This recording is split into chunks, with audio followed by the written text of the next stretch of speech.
예, 오늘의 모닝 브리핑 시작하겠습니다. 영국과 첫 번째 관세 협상 결과가 공개가 되면서 향후의 관세 결과가 이어질 것이다, 이런 기대감이 좀 있었고요. 또 트럼프가 주식을 사라고 권했습니다. 그런 가운데 또 파월도 욕하는, 이제 파월에 대해서 또 비난하는 그런 목소리도 냈고요. 우리나라는 이제 대선 있고 무역 협상 결과도 있고 환율이라는 변수도 있고, 이제 이런 것들을 결과적으로 외국인들이 어떻게 대응하느냐가 되게 중요할 것 같거든요. 그래서 이 부분 좀 살펴봐야 될 것 같고요. 그리고 삼성전자 시가총액 1위 종목이 안 움직이고 있거든요. 그래서 이 변화가 좀 생기는지 여부도 지속적으로 체크를 해봐야 될 것 같습니다. 우선 미증시는 플러스로 마감하긴 했는데 장중에 확 올라갔다가 이제 후반부에서는 또 밀리는 상승폭을 축소하는 그런 모습이 나왔죠. 그리고 상승 종목 수도 장중에 확 올라갔다가 거의 대부분의 종목, 그러니까 상장 주식의 거의 한 80% 이상 올라갔다가 이제 뒷부분에서는 또 상승 종목 수도 좀 축소되는 그런 모습을 좀 보였는데, 트럼프 대통령이 뭐 중국하고 결과가 잘 나올 것 같아, 이런 메시지가 나오면서 이제 상승폭을 좀 키웠다가 이제 정말 말대로 그렇게 될까, 이런 의구심이 나오면서 이제 뒷부분에 또 밀리는 그런 모습이 나왔던 것 같습니다. 업종으로는 뭐 필수 소비재나 유틸리티, 부동산 이런 업종들이 좀 하락을 했는데, 부동산 오늘 금리가 좀 많이 올랐거든요.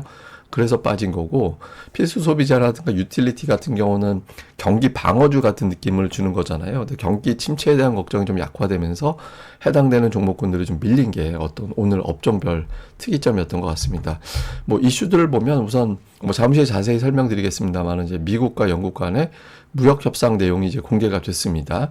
큰 틀에서 보면 10%는 일단 관세 기본으로 깔고 자동차, 농산물 등등의 어떤 부분적인 합의를 했다, 이런 내용들을 보도를 했고요. 그리고 또 트럼프 대통령이 지금은 주식을 매수할 때다, 또 이렇게 언급을 했는데, 이 언급한 내용을 좀 살펴볼 필요는 있는 것 같습니다. 그 다음에 이제 어제 AI 칩 규제에 대해서 변경한다라는 이야기가 있었잖아요. 이게 전망이 좀 엇갈립니다. 그래서 뭐 엔비디아가 어제 막판에 확 올라갔었는데 오늘 추가로 그렇게 강하게 올라가지 못했던 이유는, 우선 뭐 긍정적으로 보는 건 기업들의 유리한 방식으로 변경될 거다, 이런 시각이 있는 반면에 이걸 관세 협상용으로 삼아서 결국 실질적으로는 별로 득되지는 않을 것 같다, 또 이런 해석이 있거든요. 그래서 좀 전망이 엇갈리다 보니까 관련된 종목의 주가도 이렇게 좀 한쪽으로 확 뭐 연속적으로 올라가지는 못하는 그런 모습을 좀 보였는데, 다만 이제 골드만삭스에서는 AI 같은 경우는 관세 영향 없을 거다, 경쟁이 붙었기 때문에 계속해서 투자를 할 것이고 이 부분 때문에 AI 관련주들은 그렇게 큰 영향은 없을 거야, 이렇게 이제 주장을 하기도 했습니다. 그리고 이제 관세 협상 관련해서는 이게 지금 7월까지 유예 기간이 정해져 있는 거잖아요. 그 유예 기간 이내에 뚜렷한 합의가 없다라면 다시 하락장 가능성이 있어서 지금의 상승은 좀 아슬아슬하다, 이렇게 분석하는 그런 이제 분석가들도 일부는 좀 있었습니다. 근데 어쨌든 오늘 중요한 건 영국과 합의된 내용인데, 우선 10% 기본 관세는 유지한다, 이런 내용이 나왔거든요. 근데 이거는 다른 나라들도 10% 이하로 관세를 이제 내리지는 않는다라는 얘기예요. 왜냐하면 영국은 무역 수지에서 미국이 영국에 무역 흑자 내고 있거든요. 그러니까 무역 흑자 내고 있는 나라에도 관세 10% 유지하는데 다른 나라는 그 이하로 깎아줄 리가 없잖아요. 그래서 어쨌든 10%는 기본 관세구나, 그러니까 이거는 이제 우리가 인식을 해야 될 것 같고, 그 다음에 이제 뭐 영국은 소고기, 미국산 소고기, 에탄올, 농산물 이런 품목에 대해서 수입을 촉진한다, 그러니까 이렇게 이제 뭐 합의를 했다라고 하고 있고, 그 다음에 영국산 자동차가 미국에 수출할 때 10만 대는 10% 관세, 기본 관세 부과하고 추가되는 거에 대해서는 25% 관세 부과한다. 근데 저 영국이, 그러니까 미국에 판매하는 자동차가 연간 10만 대예요, 수출하는 자동차가. 그러니까 사실상 영국산 자동차는 모두 다 기본 관세만 내는 걸로 그렇게 이제 혜택을 받게 됐죠. 그러니까 아마 다른 나라들도 좀 비슷한 조건이 되지 않을까, 이렇게 보여지고요. 그 다음에 철강, 알루미늄 관련해서 관세를 철폐한다. 근데 이게 이제 영국 측 발언이고, 다음에 이제 백악관 쪽에서는 조금 약간 다른 취지의 이야기를 했습니다. 이걸 대체하는 방식으로 합의할 거야, 이렇게 이제 이야기를 해서, 이건 약간 이제 양측의 이제 내용이 살짝 좀 톤이 다른 그런 느낌이 좀 있습니다. 그리고 영국이 보잉 항공기에 대해서 100억 달러 구매한다라고 했습니다. 그리고 이제 뭐 미국은 또 영국산 항공기 엔진, 저 롤스로이드에서 이제 항공기 엔진 만들거든요. 이걸 또 미국에 이제 무관세로 수출할 수 있는 걸로 합의를 했다라는 건데, 이것도 이제 우리 입장에서는 일종의 힌트가 되죠. 예, 이제 보잉 항공기 구매를 하는 것도 그렇고, 우리 입장에서 이제 미국의 어떤 원자재가 아니라 에너지 구매한다라고 하는 게 하나의 딜의 방법이 되겠구나, 이런 걸 또 힌트로 남겨줬던 것 같습니다. 그리고 그 외에는 이제 뭐 빅테크 기업들의 세금 부과하는 거 이제 디지털 관세라고 표현합니다만은 이런 것들 제약, 반도체, 구리 이런 것들에 대해서는 향후에 추가적으로 협상을 한다. 그러니까 완결된 건 아니에요. 예, 완결된 건 아닌데 대략적으로 10% 깔고 그 다음에 이제 핵심이 되는 산업에 대해서는 또 양쪽 예를 들어서 농산물, 뭐 자동차 이런 것들에 대해서는 어느 정도 비교적 큰 폭의 합의를 해주고 뭐 이런 식으로 진행이 되는구나라는 걸 보여주는 거죠. 근데 다만 이게 이제 앞서 말씀드린 대로 이게 무역 대표부 자료에 의하면 작년도 미국은 영국의 무역 수지 흑자냈거든요. 119억 달러.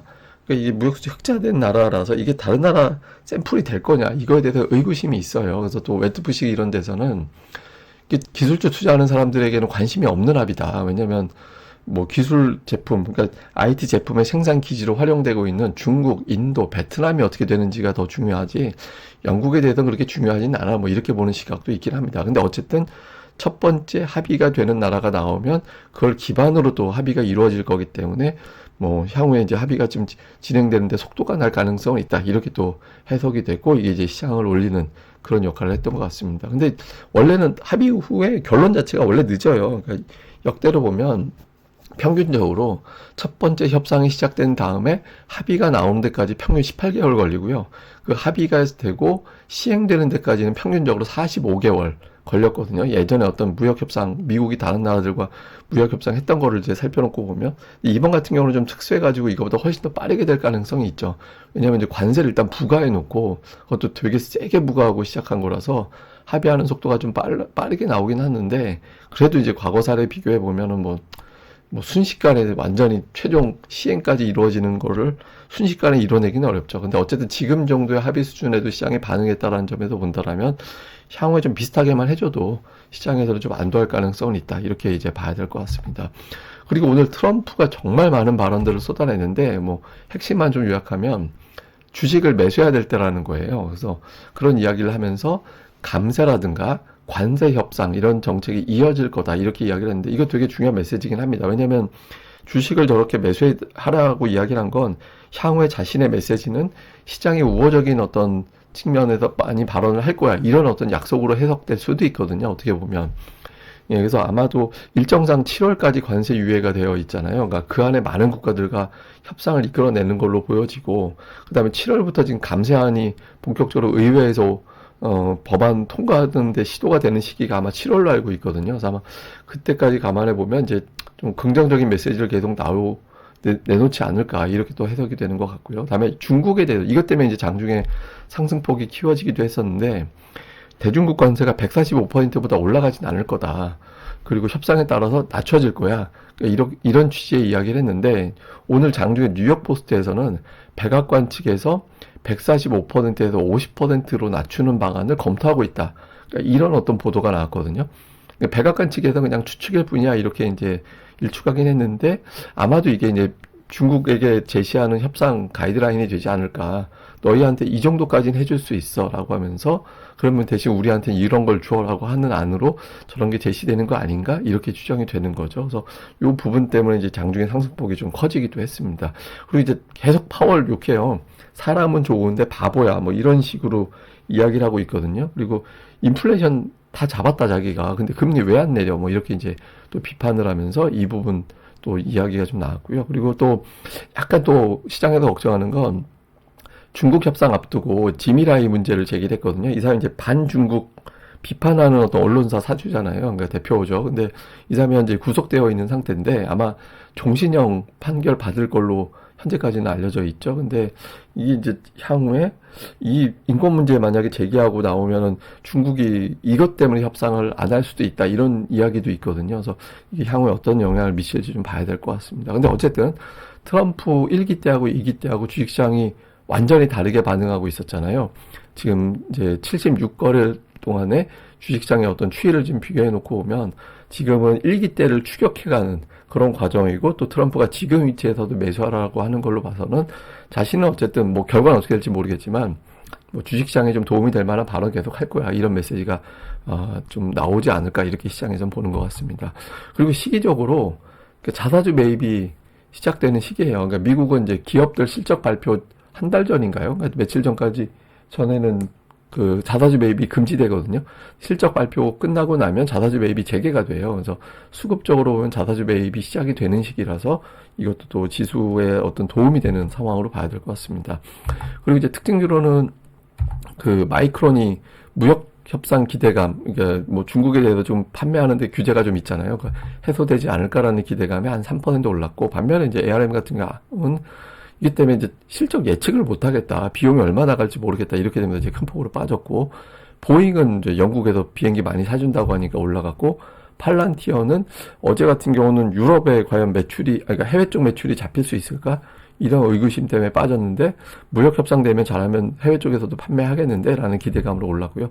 오늘 제약주는 좀 빠졌습니다. 그러니까 약가를 내리는 이런 정책이 추진된다, 이런 보도가 나오면서 이제 제약주들은 하락하는 이제 그런 결과를 만들어냈습니다. 자, 우리 증시는 최근에 코스피도 그렇고 코스닥도 그렇고 1% 이상 올라가질 않아요. 그러니까 그냥 야금야금 올라가는 그런 스타일이 나오고 있거든요. 그러니까 4월 11일 이후에 코스피가 올라간 날이 되게 많은데 1% 이상 올라간 날은 하루밖에 없었고요. 코스닥도 보면 1% 이상 올라간 날은 두 번. 예, 그러니까 두 번 정도밖에 없었거든요. 그러니까 4월 17일과 4월 23일. 그러니까 차라리 이렇게 올라가는 게 낫긴 하죠. 예, 근데 이제 한편으로 보면 이건 어떤 의미냐면 반등하고 있는 거다. 이게 이제 뭐 폭발력 어떤 호재가 나와서 올라가는 게 아니라 악재가 부드러워지면서 이제 좀 시장이 완만하게 이제 반등하고 있는 걸로 보여지는 거거든요. 그러니까 이게 폭발적으로 올라가야 이제 거래 대금이 들어오고 시장의 주목도도 확 들어오고 이렇게 되는데 좀 조심스러운 반등이 이루어지고 있다라는 거죠. 아직까지 시장은 조심스럽다, 이렇게 이제 볼 수 있는 대목인데, 다만 이제 긍정적으로 보면 코스닥이 홀짝홀짝, 그러니까 이제 큰 폭에 하락하고 난 다음에 또는 이제 홀수의 징크스, 홀수에는 주가가 강하게 올라가는 그런 패턴이 좀 있었는데, 이게 혹시 깨지는 건가, 관세 전쟁 때문에, 이런 우려가 좀 있었죠. 근데 그런 우려를 딛고 좀 회복하는 원래 패턴대로 돌아가는 모습. 그리고 특히 제가 뭐 계속 이제 말씀드렸던, 이건 저밖에 제 말씀드린 데가 없을 텐데, 왜냐면 이게 제가 처음으로 제가 그냥 혼자 찾아낸 거니까, 60분 기선 깼을 때, 그러니까 이게 이제 60분 기선이 굉장히 중요한 어떤 역할을 한다. 그러니까 추세를 마무리하는 어떤 역할을 해야 되는 거라서, 이 밑으로 내려가게 되면 일반적으로는 그게 저점이 된다라고 말씀을 드렸었잖아요. 그러니까 다행스럽게도 지금까지는 이제 코스닥은 기존에 깨졌던 패턴을 다 회복을 하면서 원래대로 복귀가 되는 그런 모습이 나오고 있습니다. 그래서 이제 코스닥 쪽에 어떤 종목 장세를 계속해서 좀 집중을 해야 되는 게 아닌가, 이렇게 보여집니다. 그리고 근데 문제는 시가총액 1위예요. 삼성전자가 지금 저러고 있어요. 그러니까 제가 이제 가끔 그런 표현 하잖아요. 그러니까 동네 바보형으로 갔다가 한 번씩 정신 차리고 확 움직이고, 그러니까 이렇게 되는 패턴을 보이는데, 아직까지는 동네 바보형 모드로 가고 있거든요. 근데 어제 외국인 투자들이 이제 매도를 좀 줄였죠. 그러니까 매수라고 하기에는 이제 규모가 애매해서 저건 이제 매도 줄인 걸로 보는 게 합리적인데, 어쨌든 외국인 투자자들의 삼성전자 매수가 붙어주거나 또는 삼성전자 매수 안 한다라면 시가총액 2, 3위 같은 어떤 종목들을 아주 많이 사주거나, 그러니까 이런 어떤 움직임이 나와줘야 되거든요. 그래서 좀 동네 바보형 모드를 풀어주고 외국인들이 붙어주거나 아니면 대체하는 종목을 강력하게 올려주거나, 이런 움직임이 나와야 아까 제가 보여드렸던 야금야금 장세가 아니라 시장을 쭉쭉 끌어올리는 그런 장세로 전환될 수 있습니다. 그래서 지금은 그냥 조심스러운 어떤 반등 눈치 보기 형태, 그러니까 이런 장세가 전환되기 위한 어떤 조건, 주포와 주도주의 복귀, 이런 것들이 나타나는지 향후에 좀 잘 살펴봐야 될 것 같습니다. 우선 이제 첫 번째 관세 합의된 결과물을 봤잖아요. 결과물을 본 상태인데 조금 이제 걸리는 건, 오늘 달러가 강세를 보였고 또 금리가 많이 올랐거든요. 그러니까 이 두 가지가 올라갈 때는 우리 증시는 사실 좋진 않죠. 그러니까 합의라는 결과물을 본 거는 괜찮지만 달러 강세, 금리 상승은 또 어정쩡한 이런 모습을 보인 거거든요. 그래서 여기에 대한 어떤 외국인들의 평가, 이게 어떻게 나오는지 좀 잘 봐야 될 것 같고, 그러니까 매수한 날이 늘어난 건 다행스러운 대목이거든요. 근데 이제 외국인들이 일관성 있게, 제가 이제 5거래일 중에서 3일 매수하는지가 되게 중요하다. 그러니까 이번 주 3거래일이었으니까 이제 매수, 이제 어제 같은 경우는 뭐 동시효과 매수라서 이제 실질적인 매수라고 보기는 애매한 거고, 그러니까 오늘 같은 경우 이제 매수를 해준다라면, 외국인들이 어쩌면 이런 어떤 기대감을 가질 수 있게 되거든요. 그래서 외국인 투자자들의 어떤 반응이 실제로 나오는지 볼 필요가 있습니다. 근데 어쨌든 그 대형주 쪽에서는 영국과 협상해서 자동차 관세 10% 낮추는 거를 봤잖아요. 그러니까 여기에 대해서 자동차가 반응하는지, 다음에 AI 칩에 대한 어떤 규제를 이제 이게 완화 쪽보다는 변화 쪽이라고 해석하는 게 맞는 것 같은데, 여기서 마이크론 테크놀로지는 또 오늘 반응을 했거든요. 그래서 이 부분에 대해서 이제 반응을 하느냐. 이게 이제 두 가지가 수출주면서 이제 관세 관련해서 반응을 할 수 있는 종목이라서 시장의 일종의 이제 바로미터 역할을 할 수 있을 겁니다. 그래서 두 종목에 대한 또 수급 변화 좀 체크해 볼 필요가 있는 것 같습니다. 그리고 이제 코스피가 연봉으로 보면 패턴은 또 회복은 했어요. 이게 뭐냐면 두 자릿수 이상 하락한 다음에는 제법 강하게 올라갔거든요. 그러니까 이제 뭐 그거보다 더 올라간 적도 있고 그거만 못 올라간 적도 있고 이렇게 구분이 되긴 하는데, 근데 어쨌든 두 자릿수 하락하면 그 다음에는 이제 올라가는 패턴이 있는데, 그 정도까지는 일단은 완성시켜 놓고 있는 상태입니다. 근데 이제 보면 저항대 같은데 이런 느낌이 좀 있잖아요. 근데 이제 이 저항대를 돌파하는 건 역시 두 가지 조건이 만들어져야 됩니다. 그러니까 주포와 주도주. 그러니까 일주일에 3일 이상 대규모 매수해주는 주포. 그러니까 기관이 그렇게 해줄 리는 없기 때문에 이제 외국인이 되는 거고, 그다음에 지수를 혼자 힘으로도 끌어올릴 수 있는 역할을 하는 종목군들. 그러니까 뭐 삼성전자가 되거나 아니면 또 다른 대형주 몇몇 개가 그만큼 덩어리를 만들어서 이제 쭉 밀고 올라가거나 이런 조건이 만들어져야 되거든요. 그래서 그런 조건들이 나오는지 여부를 좀 봐야 됩니다. 그러니까 아직까지 ADR은 되게 높아요. 예, 높아서 완벽하게 차별화 장세를 벗어날 수 있는 상황은 아니거든요. 근데 이제 시장이 이런 상황 속에서 이제 그 차별화 장세 성격 자체가 지수를 떨어뜨리느냐, 아니면 지수는 올라가는 가운데 종목들별로 차별화가 되느냐, 이걸 가늠하는 데는 이제 뭐 외국인들이 되게 중요한 역할을 하거든요. 그래서 이왕이면 뭐 지수 올라가면 차별화가 되는 게 낫죠. 예, 그런 흐름이 나오게 되는지 주포와 주도주의 구도 계속해서 주목해 봐야 될 것 같습니다. 예, 오늘 하루도 잘 보내시고요. 저는 다음에 뵙겠습니다. 이 방송 구독하기와 좋아요, 꼭 부탁드립니다. 감사합니다.